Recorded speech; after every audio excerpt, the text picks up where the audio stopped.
केंद्रीय प्राथमिक शाळा मेडशी येथील मुख्याध्यापिका म्हणून बोलत आहे। MBU याचा अर्थ मिशन बायोमेट्रिक योजना। ही योजना 7 ऑगस्ट 2026 पासून लागू झालेली आहे आणि ही योजना फक्त जिल्हा परिषद शाळेतील विद्यार्थ्यांसाठीच आहे। तरी या मेडशी गावातील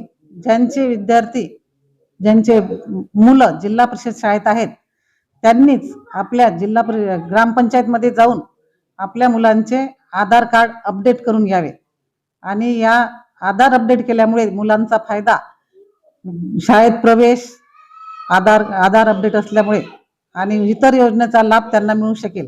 आणि ही शासनाची योजना असल्यामुळे ही योजना मुलांचे आधार अपडेट करण्यासाठी मोफत दिलेली आहे।